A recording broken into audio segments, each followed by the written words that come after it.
Welcome to our YouTube channel Shiksha Mantra. Friends, आमे हमर ओडिया रे जेमति एक प्रबंधटी को पढुतिलु गलक बिहारी धळंक द्वारा लिखित स्वाधीन देश रे शिक्षा चिंता। आमे आरो किछिटा पढिदिलु पैराग्राफ आज किछि पढि दबा हैला। आमे केते जाई पढितिलु रे ना लेखक एक सभा रे जाई पहुंचचंती आ सेई सभा रे कोन हेची ना सी जो आलोचनार विषय वस्तु एक चिठा प्रस्तुत होठार से देखी जे कृषि को सभा उपरे रखिथिबा बेले शिक्षा को सबुठु तले रखिछंती।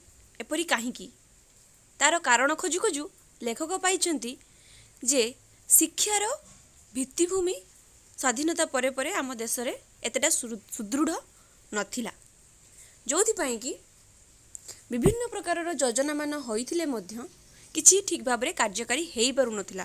काहेकि ना से योजनार मौलिक लक्ष्य बा मौलिक गुण लोक माने ठीक से बुझी पारु नथिले। तेणु करी लेखकंक मनरे गोटे कथा आसीची जे प्रथमे हमको योजना तैयारी करबा दरकार ना प्रथमे लोक माननकु शिक्षा देवा दरकार। पुणी एमिति भी भाबिचंती से जे जदि आमे समस्तंकर सबु लोकंकर भारत भली एक जनसंख्या बहुल देश रे जदि आमे अपेक्षा करिबा जे समस्ते शिक्षित हो सारा परे आमे योजना प्रस्तुत करिबा ताहाले तो आमे विकासमूलक स्थिति रे आमे कोन ही पड़िबा सबुठु पछरे पड़ी जिबा ना। विकास दिगरे आमे सबुठु पछरे पड़ी जिबा। तेणु करी ए जो विकास कौथिरे शिक्षार विकास तथा योजना प्रस्तुति ए दुईटा जाक जिनस समन्वय जदि चलिबो ताहेले जाइकी किछिटा सुफल हमको मिल परिबो। आमे ए विषय रे कथा होउतिले आउ कोन जानिथिले जे भारत रे विशेषज्ञ मानकर किछि मूल्य नथिबारु से माने पाठ पढ़ा सारिबा परे मध्य भारत को फेरिबा पई चाहू नाहंती। आउ कोन पढिथिले ना आमे भारतर चलीथिबा शिक्षा व्यवस्थार मौलिक गुण को टिके निरीक्षण करथिले हाँ ना नहीं। जो शिक्षा कमिशन मान भारत सरकार गठन करथिले एई मौलिक गुण को निरीक्षण करिबा पई हैला। देख आमे जोठु छाड़ी थिले ना सेउठु पढ़िबा हैला। आज आमे एई पैराग्राफ रु पढ़िबा। देख समस्या तो अनेक किंतु गोटे दुईटी कथा विचार कले आम समस्यार विशालतार आभास मिलिबो। आम देश रे मूलरू चूल पर्यंत जो परीक्षा पद्धति अछि सेही परीक्षा पद्धति रे छात्र मानकर गुणात्मक मूल्य निर्धारण करिबा भारी कष्ट। शिक्षा कमिशन अन्यान्य विषय मध्य रे एही परीक्षा पद्धति प्रति बेसी दृष्टि देबे बोली आशा करा जाय। लेखक एठारे कहिसंती जे आम देश रे जो मूलरू चूल पर्यंत माने स्टार्टिंग रु एंडिंग पर्यंत है आरंभ रु शेष पर्यंत शिक्षा व्यवस्थार जो आरंभ रु शेष पर्यंत जो परीक्षा पद्धति रही तार निरीक्षण गुणात्मक मूल्यर निर्धारण है करिबाटा भारी कष्ट हो पड़ी। तेणुकरी जो शिक्षा कमिशन आम भारत रे बसीथिला सीए एई परीक्षा उपरे अधिक दृष्टि दब बोली आमे आशा करि परिबा। एबे निकटरे कलिंग सत्य होइथिले सांघातिक नाम रे गोटे उपाग्र लेखारे परीक्षा क्षेत्र रे अवैध आचरण विषय जो सूचना देइथिले ताको वर्तमान समाधान करिवार कोनोसी उपाय थिला परी मने होउनी। कोन लेखिले ना एई निकट भविष्यत रे कलिंग एक पत्रिका रे हैला गोटे शीर्षक बाहरी थिला कोन सत्य होइथिले सांघातिक सत्य होइथिले सांघातिक एक शीर्षक रे को कागज रे बाहरी थिला ना कलिंग कागज पत्रिका रे बाहरी थिला। तार शीर्षकर नाम मोर कोन थिला ना सत्य होइथिले सांघातिक। एइथिरे एई जो शीर्षक रे कोन बाहरी थिला ना एई परीक्षा रे हैला जो परीक्षा पद्धति अछि सेई परीक्षा पद्धति रे अवैध आचरण विषय रे सूचना मिलिथिला। अवैध आचरण माने कोन ना किछि जेमती कॉपी करिबा बा क्वेश्चन पत्र लीक करिबा किछि अवैध आचरण होउची हैला। जेमती कि आज भी होउची आज के दिन रे भी विभिन्न प्रकार करप्शन देखा होउची परीक्षा पद्धति रे ठीक सेही भलिया से समय होउची बोली मध्य सूचना ଦେଇଥିଲା କିଏ ନା କଳିଙ୍ଗ କାଗଜ ପତ୍ରିକାରେ ବାହାରିଥିବା ସତ୍ୟ ହୋଇଥିଲେ ସାଂଘାତିକ ଶୀର୍ଷକରେ। ତାକୁ ଯଦି ଆମେ ଏବେ ସମାଧାନ କରିବାର ତାର ବାଟ ଖୋଜିବା ତାହେଲେ ବହୁତ ହି କଷ୍ଟସାଧ୍ୟ ହେଲା ପରି ମନେ ହୋଇଥାଏ। ଆଜିକାଲି ଛାତ୍ରମାନେ ପାଠପଢ଼ା କଥା ଯେତିକି ଜାଣୁଛନ୍ତି ତାଠାରୁ ବେଶୀ ଜାଣୁଛନ୍ତି ପରୀକ୍ଷା ବିଷୟରେ ହେଲା। ପାଠ କଥା ପରେ ଜାଣିବେ, ଆଗେ କେମିତି ପରୀକ୍ଷା ଦେବୁ, କେମିତି କ'ଣ ହେବ, କେମିତି କରିକି ପାସ୍ କରିବୁ, ସେ ବିଷୟରେ ଆଗେ ପିଲାମାନେ ଜାଣିବାକୁ ଚାହୁଁଛନ୍ତି। ଆମ ପ୍ରଗତିଶୀଳ ଦେଶରେ ନୋଟ୍ ବହି ଜବତ କରିବା ତ ଦୂରର କଥା ହେଲା, ଏବେ ପ୍ରାଥମିକ ପରୀକ୍ଷା ପାଇଁ ମଧ୍ୟ ପ୍ରଶ୍ନପତ୍ର ବହି ସବୁଠୁ ବେଶୀ କଟୁଛି। ସେ କହୁଛନ୍ତି ଯେ ନୋଟ୍ ବହି ଯେଉଁ କଲେଜରେ ସ୍କୁଲରେ ନୋଟ୍ସ ପ୍ରିପେୟାର କରିକି ଦିଅନ୍ତି ତାହାରି କଥା କହିଛନ୍ତି। ସେଇ ଆମର ଏଇ ପ୍ରଗତିଶୀଳ ଦେଶରେ ସେଇ ନୋଟ୍ ବହି ଜବତ କରିବା ତ ଦୂରର କଥା, ମାନେ କେହି ବି ଜବତ କରୁନାହାନ୍ତି। କ'ଣ କରାହେଉଛି, କଲେଜରେ ଦେଖିଥିବ କେତେଗୁଡ଼ା କଲେଜରେ ଏମିତି ହୁଏ, ନୋଟ୍ସ ଦେଇ ଦିଅନ୍ତି ପିଲାମାନଙ୍କୁ ଆଉ କହିଦିଅନ୍ତି ପଢ଼ିବା ପାଇଁ, ଯାହାଫଳରେ କି ପିଲାମାନେ ଶିକ୍ଷାର ମୌଳିକ ଗୁଣକୁ ଚିହ୍ନି ପାରିଲେନି, ଠିକ୍ ବିଷୟଟାକୁ ଭଲ ଭାବରେ ବୁଝିପାରିଲେନି ହେଲା। ଏମିତିକି ପ୍ରାଥମିକ ପରୀକ୍ଷା ପାଇଁ ମଧ୍ୟ ପ୍ରଶ୍ନପତ୍ର ବହି ଯେଉଁ ଟେଷ୍ଟ ପେପର ଦେଇ ଦେଉଛି ସବୁକିଛି ତାହାରି ଭିତରେ ଅଳ୍ପ ଅଳ୍ପ ଦେଉଛି। Text book is the best book. Test paper ଯେଉଁଟାକି ସେଇ ଟେକ୍ସଟ ବୁକ୍କୁ ଦେଖିକି ହିଁ ବନା ହେଉଛି, MBD ସେଇ ଟେକ୍ସଟ ବୁକ୍କୁ ଦେଖିକି ହିଁ ବନା ହେଉଛି। କିନ୍ତୁ ଆମେ ଆଜି କ'ଣ କରୁଛୁ ନା ସେଇ ଟେକ୍ସଟ ପେପର ପଢ଼ୁଛୁ, MBD ପଢ଼ୁଛୁ ହେଲା। ଆଉ ଯେଉଁ ତୁମର ସିମିଲାର କୋଶ୍ଚିନ୍ ପେପର ସବୁ ପଳେଇ ଆସୁଛି ତାକୁ ଆମେ ସବୁ ଡିସ୍କସନ୍ କରୁଛୁ, କିନ୍ତୁ ବହି ଯେଉଁଟା ସ୍ୱତନ୍ତ୍ର ସେଇ ଶିକ୍ଷା ପାଇଁ ତିଆରି ହେଇଛି, ଲେଖା ହେଇଛି, ଆମେ ତାକୁ ଆଜି ଆଉ ପଢ଼ୁନୁ। କେବଳ କ'ଣ ନା କେମିତି କେଉଁଟା ପଢ଼ିଲେ ପରୀକ୍ଷାରେ ଆସିବ ସେଇଟା ଆମକୁ ଦେଇଦିଅ, ଆମେ ପଢ଼ିକି ପରୀକ୍ଷା ଦେଇଦେବୁ, ସେଇ କଥା ହିଁ କେବଳ ଚିନ୍ତା କରୁଛୁ ହେଲା। ନୋଟ୍ ବହି ପଢ଼ି ଭୋଟ ଦେଇ ପୃଥିବୀରେ କେଉଁଠି କେବେ ଗଣତନ୍ତ୍ର ତିଷ୍ଠିଲାଣି? ସେ କ୍ୱେଶ୍ଚନ୍ କରିଛନ୍ତି, ପ୍ରଶ୍ନ ପଚାରିଛନ୍ତି ଯେ ଏଇ ଯେଉଁ ନୋଟ୍ ବହି ତୁମକୁ ଗଭର୍ଣ୍ଣମେଣ୍ଟ କଲେଜରେ ହେଉ ବା ଯେଉଁଠି ବି ହେଉ ତୁମକୁ ଦେଇ ଦିଆହେଉଛି ଆଉ କୁହାହେଉଛି ତୁମେ ପରୀକ୍ଷା ଦେଇକି ପାସ୍ କରିଯାଅ ହେଲା। ତ ଏସବୁ ଜିନିଷ ଭିତରେ ଗଣତନ୍ତ୍ର ଠିକ୍ ଭାବରେ ଯଦି ଆମେ କହିବା ଠିକ୍ ଭାବରେ କେଉଁଠି ତିଷ୍ଠି ପାରିଲାନି? ରାତି ପାହିଲେ ଯେଉଁ ବିଲାତ ଆମେରିକା ଓ ରୁଷ କଥା ଆମେ କହୁଛୁ ଓ ସେମାନଙ୍କ ସଙ୍ଗେ ସମକକ୍ଷ ହେବା ପାଇଁ ଚେଷ୍ଟା କରୁଛୁ, ଏମିତି ନୋଟ୍ ବହି ପଢ଼ି କ'ଣ ଆମେ ସମାନ ହୋଇପାରିବୁ? ସେ କହିଛନ୍ତି ଯେ ଯେଉଁ ବିଦେଶୀମାନଙ୍କ ସହିତ ଆମେ ସମକକ୍ଷ ହେବା ପାଇଁ ଚାହୁଁଛୁ, ଏଇ ନୋଟ୍ ବହି ପଢ଼ିକି ତ ଆମେ ସେମାନଙ୍କ ସହିତ ସମକକ୍ଷ ହୋଇପାରିବୁ ନାହିଁ। କାହିଁକି? କାହିଁକିନା ନୋଟ୍ ବହିରେ ଆମକୁ କେବଳ ପରୀକ୍ଷାରେ ପାସ୍ କରିବା ପାଇଁ ଜିନିଷ ମିଳିବ, କିନ୍ତୁ ଆମର ଜ୍ଞାନର ବୃଦ୍ଧି ହେବ ନାହିଁ ହେଲା। ଆଉ କ'ଣ କହିଛନ୍ତି ନା ଏଇ ଯେଉଁ ନୋଟ୍ ବହି ପଢ଼ିବା ଲୋକ କ'ଣ ମୌଳିକ ପୁସ୍ତକ ଲେଖିପାରିବେ? ହଁ, ଯେଉଁ ନୋଟ୍ ବହି ଅଛି କେବଳ ନୋଟ୍ସକୁ ଯେଉଁମାନେ ଫଲୋ କରନ୍ତି ନା, ୱାନ୍ ଲାଇନର ନୋଟ୍ସ ପଢ଼ିଦେବା, ଆମେ ଏକ୍ଜାମ୍ କ୍ଲିଅର୍ କରିଦେବା, କିନ୍ତୁ ଯେଉଁ ତା'ର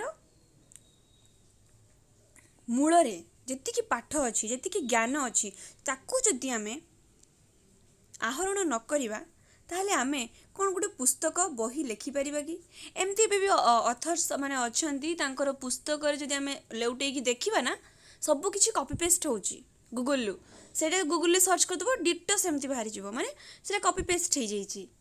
ତ ଆମେ ମୌଳିକ ପୁସ୍ତକ ମାନେ ନିଜସ୍ୱ ଲେଖା, ନିଜ ମୁଣ୍ଡରୁ ଯେଉଁ ବୁଦ୍ଧି ପ୍ରୟୋଗ କରିକି ଆମେ କିଛି ଲେଖିପାରିବା କି?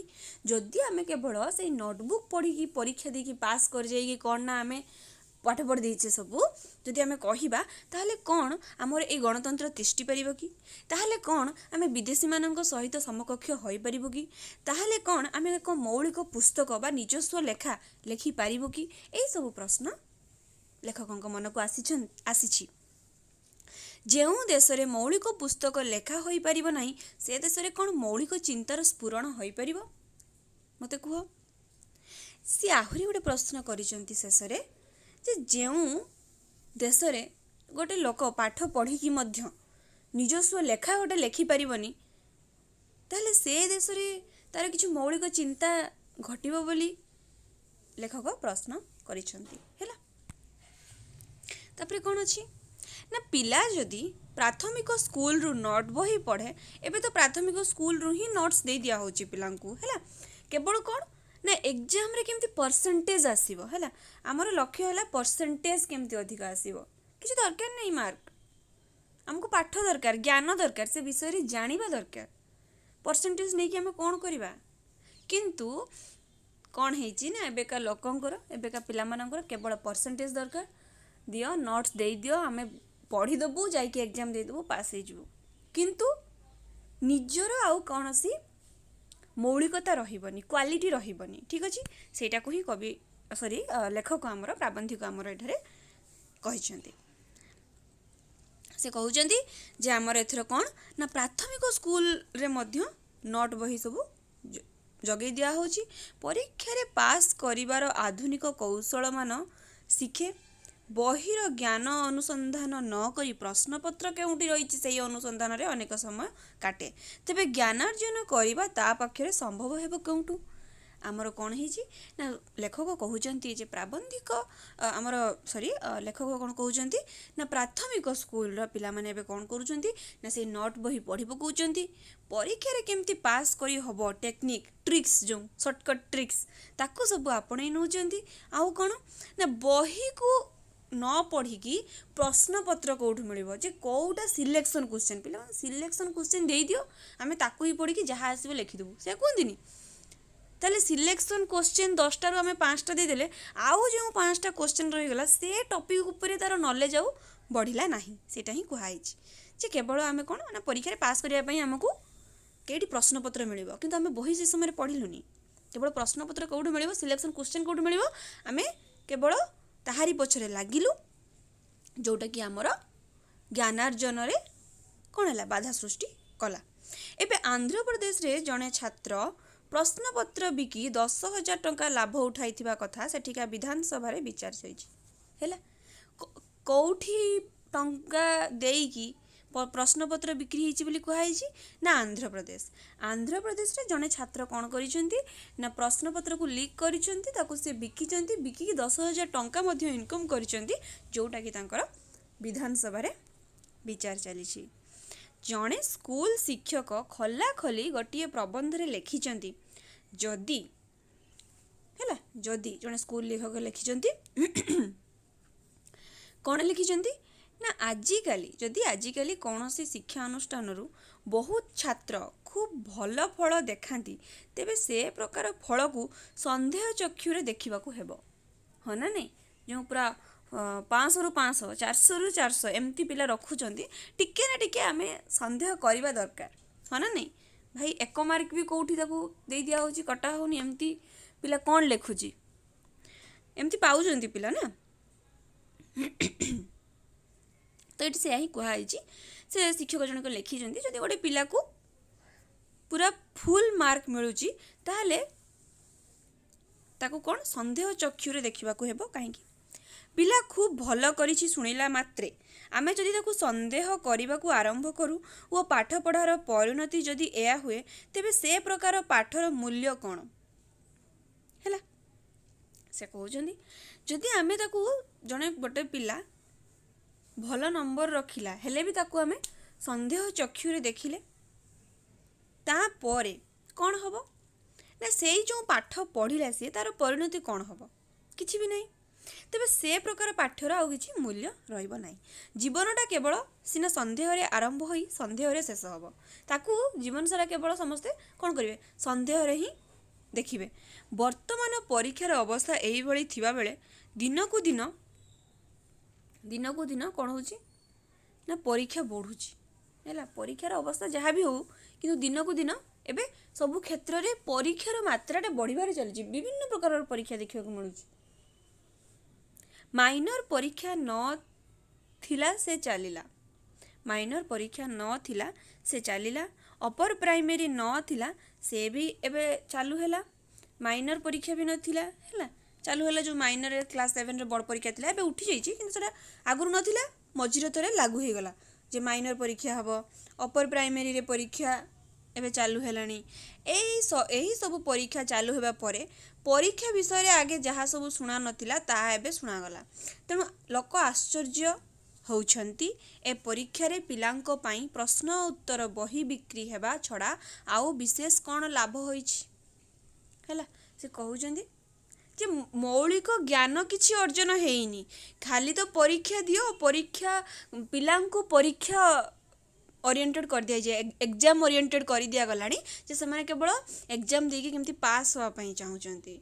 आउ बही पढ़ुना, बही ज्ञान को से अनुसंधान करूना, से कौन करुँच ना से प्रश्नपत्र बही कौटू आमको मिलଯିव सेगा ही खोजुंट, जहाँ फल कि कौन हो ना केवल से प्रश्नपत्र बही बिक्री ही टंका इनकम होची, ता छड़ा आमर पाठर गुणात्मक विकास किछि हेई पारु नाही बोली प्राबंधिक एठारे कहवाई चाहिए। तापरे कौन कहते केवल तल स्तर नुहे उपर स्तर परिस्थिति विशेष संतोषजनक नुहे। गत ग्रीष्म विश्वविद्यालय गोटे परीक्षा रे जेतिकी पास पिलांको ना बाहरी थिला तार 1/3 पिला अवैध आचरण में दंडित होइतिबा कथा मध्य बाहरी थिला। अवैध आचरण माने कॉपी करिक जो माने एक्सपेल हो जाती से मानक कथा कहुई है। जो गोटे विश्वविद्यालय रे कौन होइछि ना जेतिकी पिला पास करथिले तार 1/3% है 1/3% पिला कौन करथिले ना से एक्सपेल हो जाइछन, से माने कॉपी करिक धरा पड़िछन, अवैध आचरण में दंडित होइतिबा कथा मध्य सुनिबाकू मिलिथिला। तेणु आग काले जेमिति एकाथर के परीक्षा फल बाहरी जाउथिला, आजिकाली आ सेमिति न बाहरी हीराकुद बंधरु पानी झरिला परी सारा वर्ष जाक परीक्षा फल आस्ते आस्ते बाहरुछि। ये कथाटा समस्ते आम फिल करि पारुछे जे वर्ष सारा ही एग्जाम होछि, वर्ष सारा ही रिजल्ट बाहरुछि। एई आज बाहरिबो हमर +2 सेकेंड ईयर जो माने देइथिले CHSC एग्जाम रिजल्ट आर्ट्स रो आज बाहरिबो। ए किछि दिन आगु हमर PG एंट्रेंस गला, तापरे पर PG रो रिजल्ट बाहरिबो, या परे परे हमर +3 रिजल्ट बाहरिबो, कने सेमेस्टर एग्जाम सब जाइछि एबे। तापरे जो माने जो टीचर मानक पई एबे गुटे एंट्रेंस गला तार रिजल्ट बाहर थिला। एमती वर्षटा जाक ही परीक्षा होछि रिजल्ट बाहरुछि, परीक्षा होछि रिजल्ट बाहरुछि।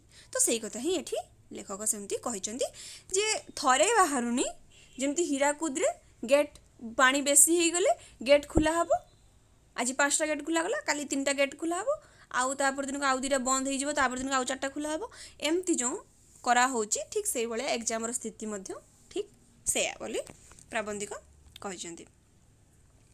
आउ कोन कहिसंती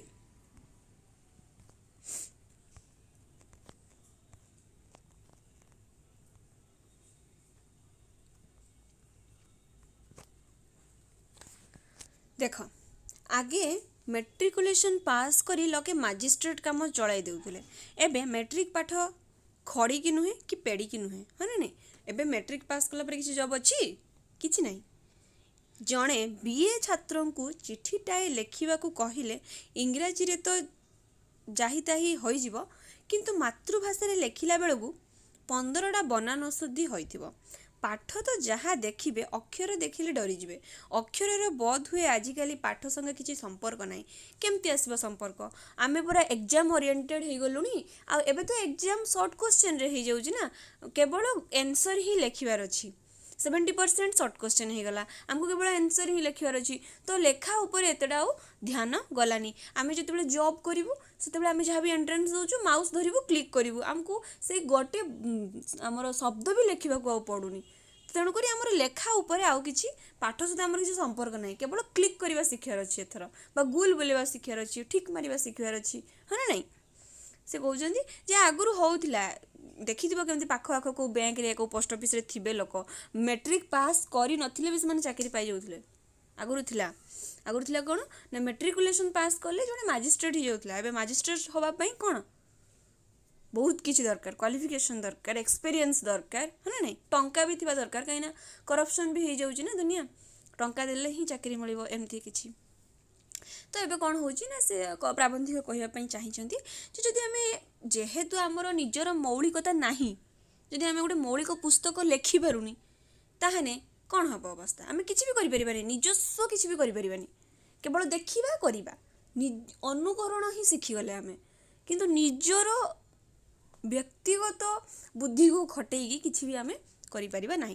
तेणुकर से कहते जदि आम गोटे बीए पढ़ुवा ग्रेजुएशन कंप्लीट करथिबा गोटे छात्र को आम जदि कहबा गोटे एप्लिकेशन लिखिबापई बा दरखास्त टी लिखिबापई इंग्लिश रे जहाँ भी हो चलिबो, किंतु ओडिया रे लेखिला बेलू कौन होतिबो ना बनान अशुद्ध देखा होतिबो मातृभाषा रे लेखिला बेलू तार बनान अशुद्ध देखा होतिबो हैला तेणु करी से कहइछन्ती जे बनान तो अशुद्धि रहितो सेमानक अक्षर भी कदर्य काहेकि ना अक्षर सहित पाठर आउ किछि लिंक नाही बा संपर्क नाही बोली से कहइछन्ती काहेकि ना हमर सतरे पाठ सहित किछि भी लिंक आउ नाही काहेकि ना हम एग्जाम रे कोन करूछे ठीक मारुछे और गोल बुलुछे ओएमआर सीट रे और कौन करुचे आम एंट्रांस जो जॉब पर एंट्रांस दौचे क्लिक करुचे माउस धरिकी तो ठीक यही भाया ही आमर शिक्षा व्यवस्था अच्छी आमर एबर शिक्षा व्यवस्था को तुम ये जो लिखिं प्राबंधिक ताको रिलेट कर कंपेयर करके पढ़ी पार बहुत ही भल लिखिं आ भल लगे शुणा आज आम एति जाए पढ़ले नेक्स्ट क्लास रे आम देखा आपर आ गोटे क्लास रे सरीज देले आम तार क्वेश्चन आंसर डिस्कसन करवा ठीक अच्छे चलो क्लास टी को ये रखा क्लास टी भल लगी समस्त गोटे गोटे लाइक करेंगे जदि किसी डाउट अच्छी कमेंट करेंगे और निज सांग मान शेयर कर देथिबे आ जदि नुआ पिला अछंती तेबे आम चैनल को सब्सक्राइब करंतु जेते कि नुआ नुआ वीडियो सब चली ताकू आपण माने पाई परिबे ठीक अछि।